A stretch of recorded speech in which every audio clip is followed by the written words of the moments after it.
Le cinéma, c'est évidemment l'un des débouchés naturels des diplômés de l'ESRA. C'est donc de cinéma que l'on va parler pendant une petite heure avec René Bonnel, qui a remis début janvier un rapport sur l'avenir du cinéma français à la ministre de la Culture Aurélie Filippetti, rapport de 200 pages et 50 propositions pour sauver le cinéma français. Vous allez nous en présenter les grandes lignes avant de répondre aux questions de 4 élèves, je crois, de Master 1 et Master 2 qui sont là et qui ont lu vos propositions et préparé des questions. Si Aurélie Filippetti vous a choisi, c'est parce que vous êtes un grand acteur et un grand connaisseur du cinéma français, ancien dirigeant de Gaumont, ancien monsieur cinéma, c'est le terme qu'on emploie de Canal, auteur de plusieurs livres et de plusieurs rapports sur le cinéma français, producteur également. Je disais à l'instant 50 propositions pour sauver le cinéma français. Est-ce que vous êtes aussi pessimiste? Est-ce qu'il va aussi mal que ça? Le terme sauver, je ne le reprends pas à mon compte. Ouais. Je n'ai jamais pensé qu'il s'agissait de faire un acte de pompier face à un incendie. Il ne s'agit pas de sauver le cinéma français, mais de prendre des mesures qui pallient les difficultés qu'il rencontre depuis 2-3 ans. Donc le cinéma français, globalement, se porte bien, mais il est dans un processus d'affaissement dans son financement pour 3 raisons essentielles. D'abord parce qu'il y a moins d'investissement en production. Deuxièmement parce que le système qui est financé sur la base d'obligations des chaînes d'investissement en production fondés sur des cotisations sur leur chiffre d'affaires, voient leur chiffre d'affaires se réduire pour des raisons liées à la crise, donc leurs investissements baissent. Et enfin, le fonds de soutien qui joue un rôle capital dans le financement, lui également, voit les mêmes bases se rétrécir. Donc en gros, depuis 3 ans, les investissements en production ont chuté d'environ 15 à 20%. Donc, comme il s'agit de défendre l'exception culturelle, les emplois de la branche, la créativité d'un cinéma dont la qualité est reconnue dans le monde entier et qui inspire beaucoup de réalisateurs, même s'il est loin derrière le cinéma américain en termes de volume d'entrées et de recettes, mais il a une place très privilégiée qu'il s'agit de continuer à défendre. Si le cinéma français est resté un cinéma fort, c'est grâce à un système qui a été mis en place quand, à la sortie de la Seconde Guerre mondiale? En 1945-1946, c'était l'idée qu'on forçait les entrepreneurs de production à faire ce qu'on appelait de l'autofinancement, de l'épargne forcée. C'est-à-dire que quand vous faites un film et que ce film marche, ben vous pouvez après vous retirer des affaires, rien ne vous incite à en refaire un deuxième. Donc tout le mécanisme consistait à prélever un peu d'argent sur les billets de cinéma et de le mettre sur un compte spécial que le producteur pouvait réutiliser pour réinvestir dans un nouveau film, mais bien entendu, le montant de ce qu'il pouvait réinvestir était proportionnel à la recette du film précédent. Donc c'est une machine à aider au réinvestissement. Donc, et puis petit à petit, le système s'est développé, s'est étendu à l'exploitation, à la distribution, aux aides sélectives, c'est considérablement raffiné pour arriver à des interventions publiques de l'ordre de 300-320 millions d'euros par an. Je ne parle que du cinéma et non pas de la partie audiovisuelle. Ouais. 320 sur 770 millions, c'est ça à peu 700 près, millions, on va dire. Ça représente 40%. Oui, 45% par rapport au budget de 2014. Ouais. Je lisais, j'ai vu ça sur BFM Business, que l'année 2013, en termes de rentabilité des films français, a été la pire depuis 10 ans. Ils annonçaient seulement 10% de films rentables sortis en 2013. Alors, est-ce que ce chiffre est exact? Oui, il faut faire attention. D'abord, ce qui a déclenché la commande par la ministre de ce rapport, c'est effectivement la polémique qu'il y a eu sur les cachets des vedettes il y a 1 an et demi. Ça, on vous en parle souvent. Ça. Oh là là, ça c'est la question clé, ça amuse tout le monde, et plus que le taux marginal d'investissement dans la production, c'est évident. Mais globalement, c'est parti de là parce qu'il y avait une très mauvaise répartition des risques entre producteurs et diffuseurs et distributeurs salles qui estimaient, à cause de cachets trop importants des vedettes, prendre de gros risques financiers, et quand le film ne faisait pas plusieurs millions d'entrées, ils perdaient de l'argent. Donc ils ont mis l'accent là-dessus, mais qui soulevait un autre problème, c'était celui global du coût des films. Alors, la rentabilité, c'est très difficile, ça s'apprécie sur 10-15 ans, parce qu'après il y a les ventes à la télévision, etc. Mais l'idée de base qu'il faut retenir, c'est que j'ai fait étudier 1300 films. J'en ai étudié personnellement auprès de Gaumont-Pathé UGC de 88, et les plus chers, je dirais.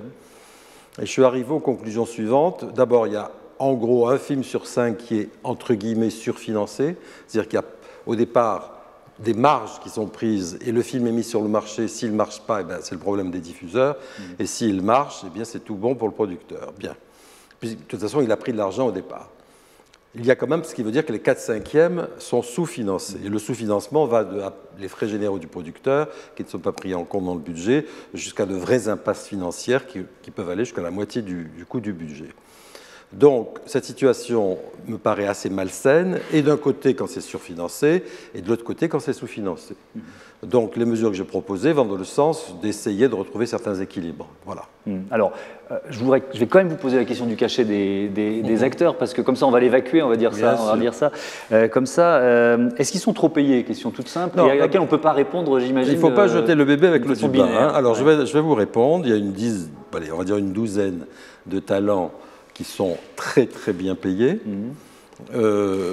et l'écrasante majorité des comédiens vivent ou correctement de leur métier ou mal de leur métier. Il ne faut pas non plus. Et il y a une très inégale répartition à l'intérieur des budgets de la masse salariale des comédiens et en général des talents. Bon.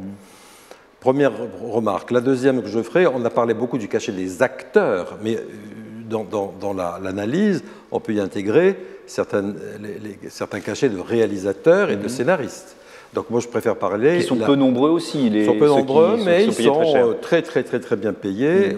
Et il se trouve que l'année 2013 a malheureusement fait coïncider de lourds échecs en salle avec des très belles rémunérations du talent. Mais encore une fois, il ne s'agit pas de pointer le doigt sur qui que ce soit, il ne s'agit pas de commencer à jouer les procureurs, il s'agit d'essayer de calmer un peu le système.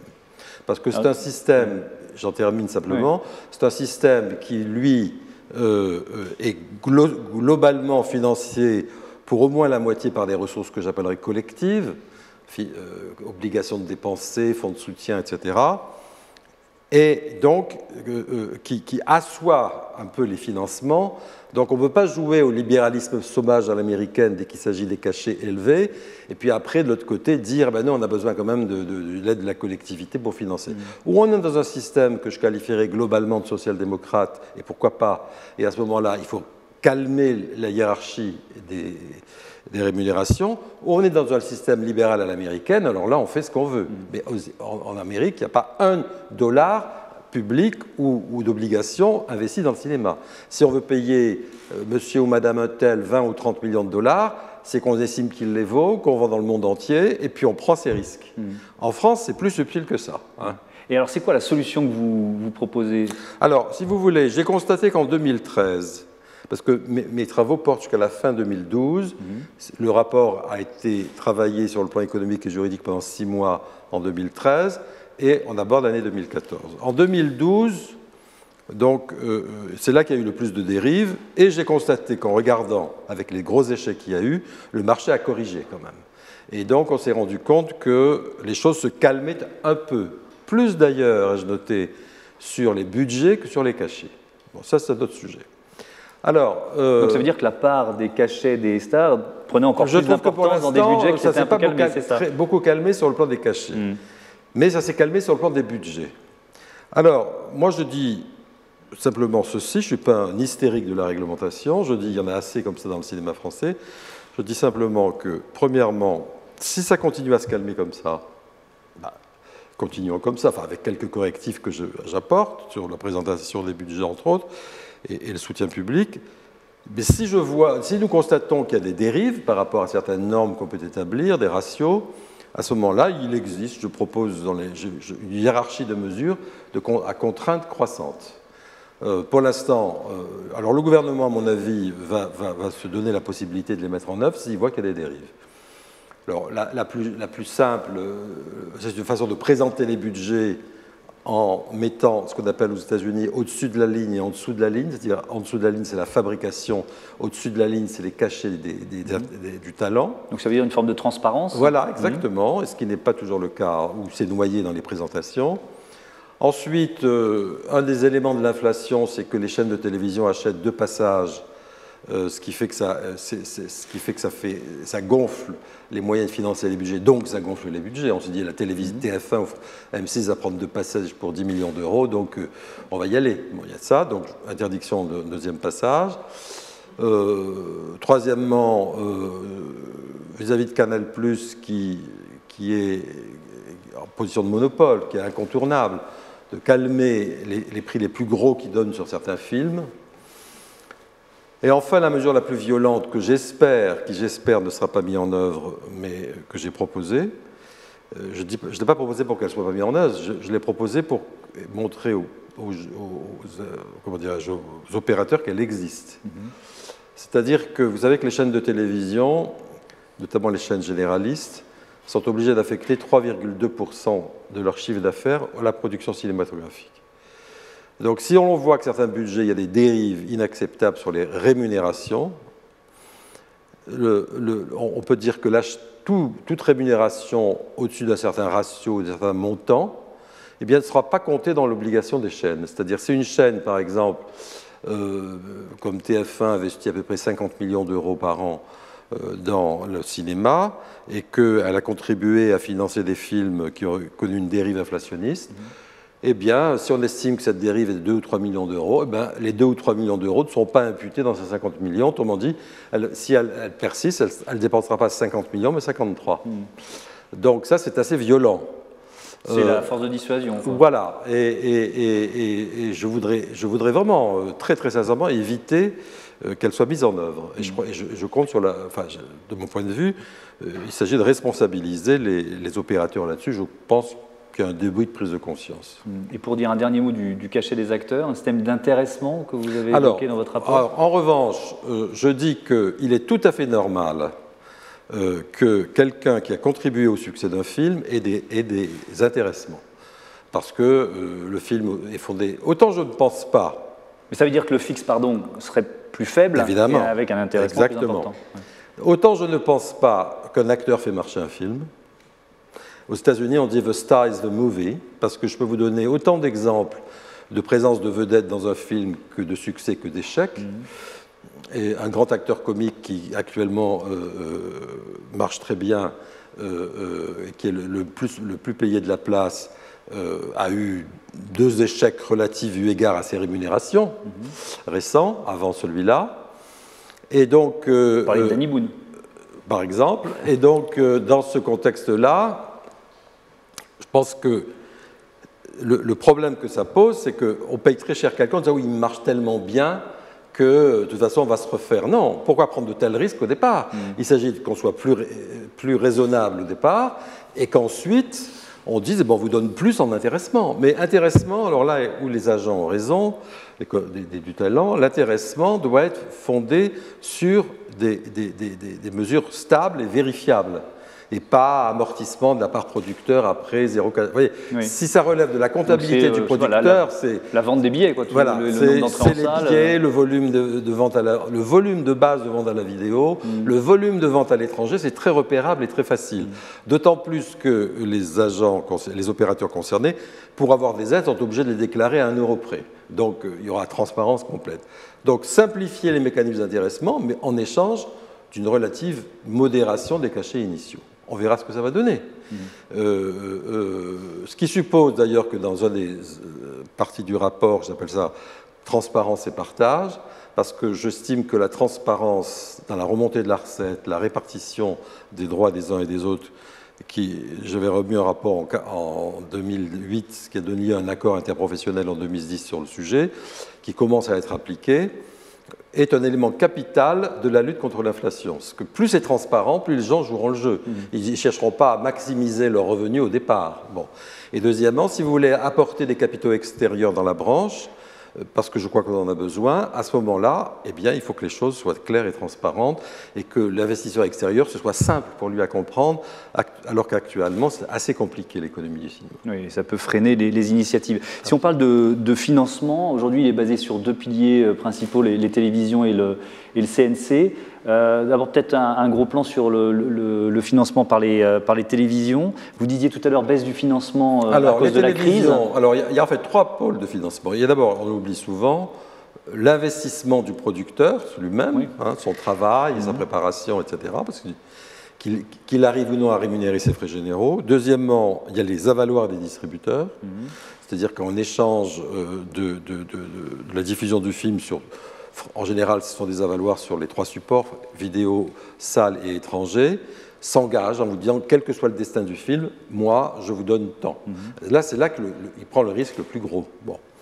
Et troisièmement, vous avez donc les investissements des chaînes de télévision, qui représentent à peu près 45% du financement du cinéma. Alors, c'est essentiellement les chaînes généralistes et Canal+, enfin les chaînes à péage. Pardon, la chaîne qui contribue le plus? C'est Canal+. C'est Canal, c'est pas France Télévisions? Ah, pas du tout, pas du tout. De loin, non, de très loin, non, Canal. Alors, France Télévisions a des obligations supérieures à celles de TF1 et M6. Elles sont de 3,5% de leur chiffre d'affaires qui doivent être investis dans la production, tandis que les chaînes privées, c'est 3,2%. Mais en échange, France Télévisions a des obligations de service public sur les premiers films, sur le soutien aux grandes signatures, etc., etc. Donc, revenons à la question que vous m'avez posée. Canal+, c'est 12,5% de son chiffre d'affaires, mais pas en coproduction, simple après achat. Et Canal+ finance à peu près 130 films par an pour environ le quart des investissements. Les chaînes généralistes, elles financent environ 20%, un petit peu plus. Donc c'est essentiellement Canal+, TF1, M6 et le service public, France 2, France 3, France 4 et 5. Et enfin, les chaînes de la TNT, qui en général sont dans des groupes de chaînes privées, qui, elles, contribuent pour l'instant modestement, mais de manière développée à la production. Donc ça, c'est un point très très important. À côté de ça, vous avez les aides publiques, financées elles-mêmes par des contributions des chaînes de télévision de 5,5% de leur chiffre d'affaires au fonds de soutien, des fournisseurs d'accès à Internet. Tout ça représente beaucoup d'argent. Quand on va au cinéma, il y a une petite part du prix du billet qui va au CNC, alors, c'est ça? Ce qu'on appelle la TSA, sur le prix du billet, représente de l'ordre de 10 à 12% du fonds de soutien. Mais les gros contributeurs sont évidemment les chaînes de télé et ce qu'on appelle la TST, la taxe sur les services de télévision, qui, elle, pèse à peu près pour 40% de l'investissement. Et alors, qu'est-ce qui ne fonctionne pas dans non, le financement par les chaînes de télé? Tout fonctionne. On dit souvent les chaînes ont trop d'influence, notamment les chaînes privées, elles vont acheter prioritairement des projets avec une tête d'affiche, une comédie. Il y en a 3 en ce moment qui marchent bien, depuis le début de l'année. Donc, bien sûr. Alors, j'y arrive. Simplement, je termine sur un point purement technique avant. Oui. C'est que ce qui ne fonctionne moins bien qu'avant, ce n'est pas la mécanique qui fonctionne, c'est que le chiffre d'affaires sur lesquels sont fondées cotisations et obligations se rétrécit. Donc, et les chaînes n'ont pas l'intention de dépenser 1 euro de plus que ce à quoi elles sont obligées. Voilà, ça c'est la base de la réduction des investissements depuis 2-3 ans dans le cinéma. Alors, je réponds à votre question. C'est vrai, alors il y a Canal+, alors de mon expérience précédente, parce que j'étais dans ces fonctions avant, où nous financions tout, je peux témoigner que jamais, je demandais, évidemment, quand on me montrait un casting, etc., j'en tenais compte dans le prix que je donnais, mais en même temps, objectivement, mon expérience montre qu'il y a des films sans vedette, sans rien, qui fonctionnent. Donc Canal+, c'est plus compliqué que ça, parce que Canal+ peut faire une grande péréquation. Elle peut tomber sur le film pas cher qui explose, etc. Parce qu'elle en finance tellement. Voilà, exactement. Inversement, les chaînes généralistes, c'est autre chose. Les chaînes généralistes, elles sont en compétition, et notamment les 2 chaînes privées.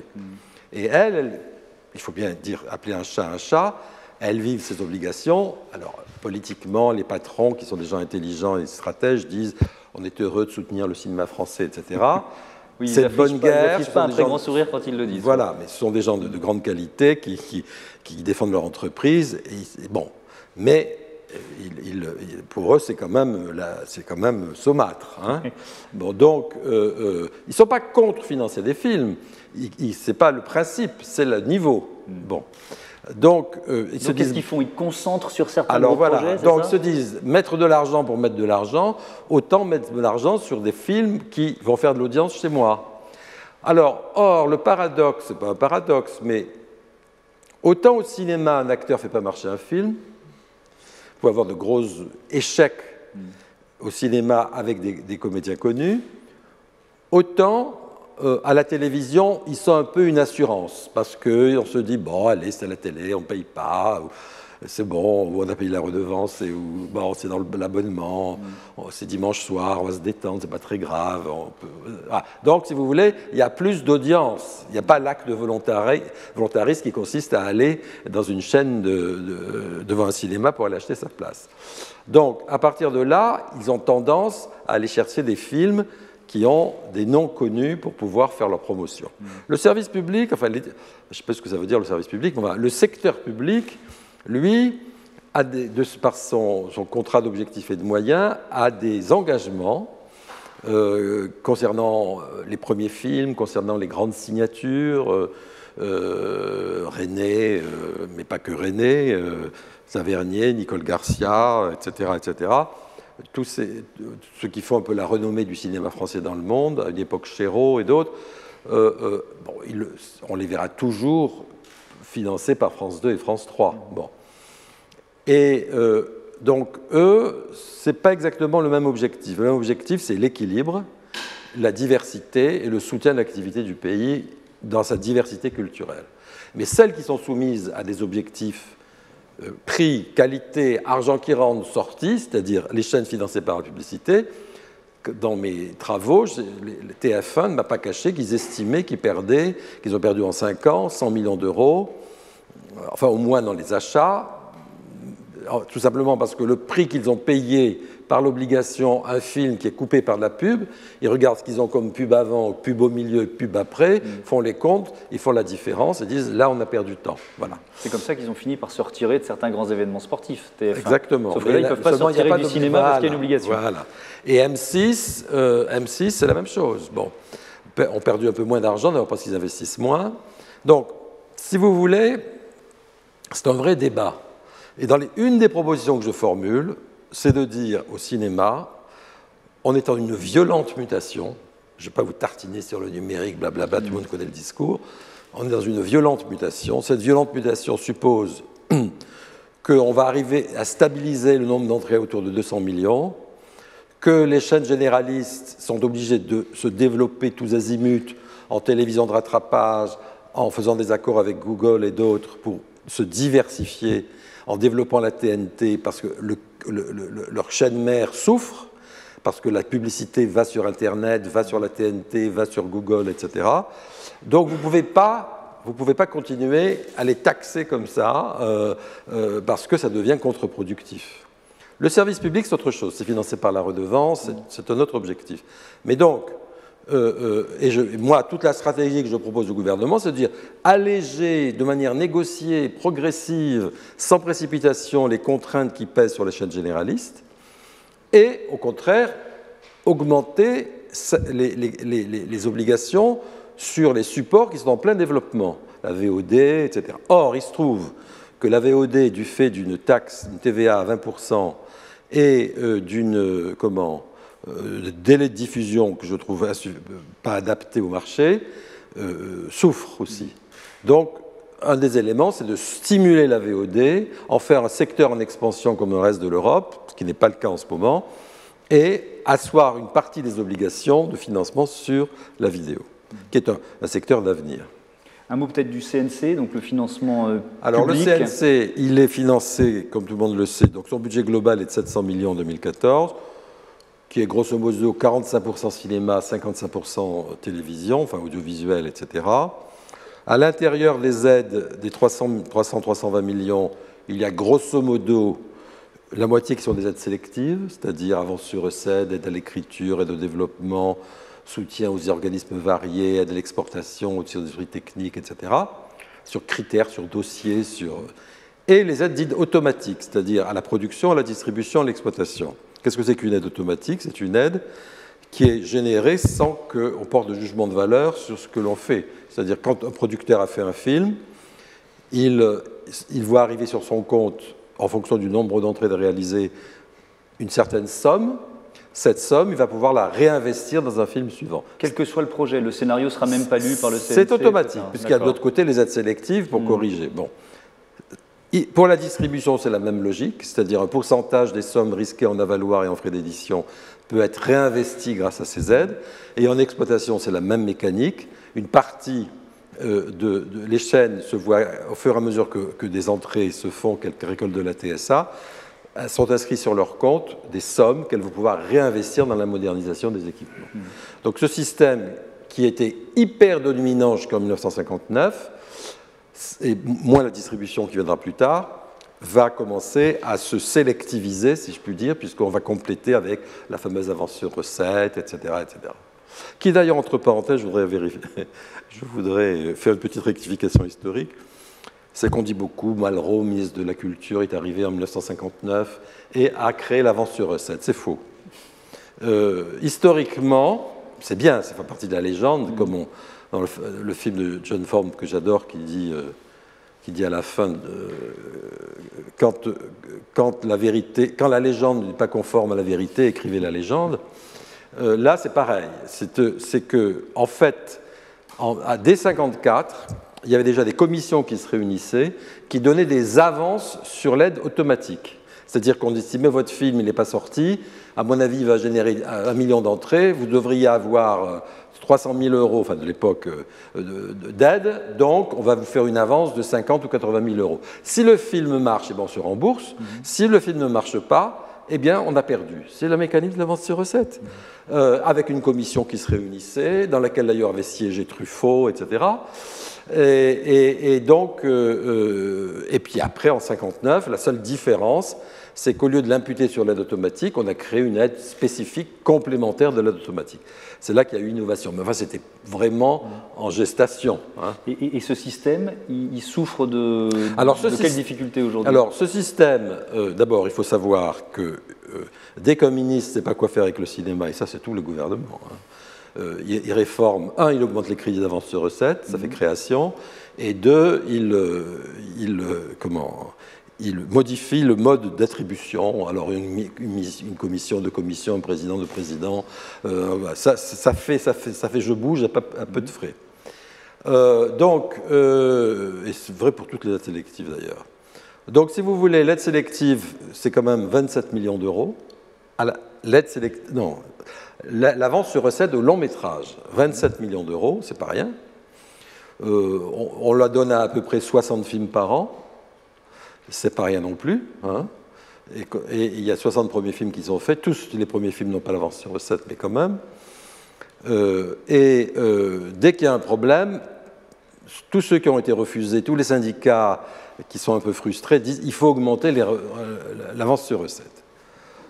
Bon, moi, je suis tout à fait hostile à ça. Pas hostile par idéologie. Je trouve que ça va. On est arrivé à un point où les aides sélectives, équilibrant les aides automatiques, une des propositions fortes que je fais, c'est que chaque fois que vous augmentez d'1 euro l'aide sélective sur un chapitre, vous devez réduire d'1 euro ailleurs, parce que là, c'est bon. Là. Vous avez en France, et j'insiste là-dessus, tout le monde n'a qu'à la bouche le mot diversité, création, accueil. Bon, alors, faisons le point. En France, il y a 290 films produits par an, c'est-à-dire à peu près ce que fait l'Allemagne, l'Angleterre et l'Italie multiplié par 2. Je caricature un peu, mais c'est ça. Deuxièmement, il y a 60... trop de films. Vous ne m'avez jamais dit qu'il y a trop de films. Il y a un excès d'offres par rapport à la capacité d'absorption. Je préfère employer cette litote plutôt que de dire il y a trop de films. Deuxièmement, parce qu'on est dans l'économie de la création, qui peut dire qu'il y a trop de films? C'est celui que vous aurez bloqué qui sera un chef-d'œuvre. Vous ne pourrez jamais. C'est un discours que je ne prends pas à mon compte. En revanche, je regarde les choses et je dis il y a 60 premiers films, il y a 30 deuxièmes films. C'est pour ça que je dis que le cinéma, c'est une porte à tambour. On sort plus vite qu'on y entre, pardon. Donc, il y a beaucoup de gens qui font un film et c'est fini, parce qu'ils ont fait 5000 entrées France et qui mettent 10 ans pour faire le deuxième et encore. Ensuite, on accueille en France 150 films par an en distribution qui ne sont ni américains ni européens. Ça veut dire de Corée, de Chine, d'Amérique latine, d'Afrique, des pays du Moyen-Orient, etc. C'est formidable, c'est bien, c'est une belle vitrine. 620 films par an, tout compris, ça veut dire que c'est 1,5 fois ce que sortent les États-Unis en une année. Voilà, je trouve qu'en termes de diversité, ça va.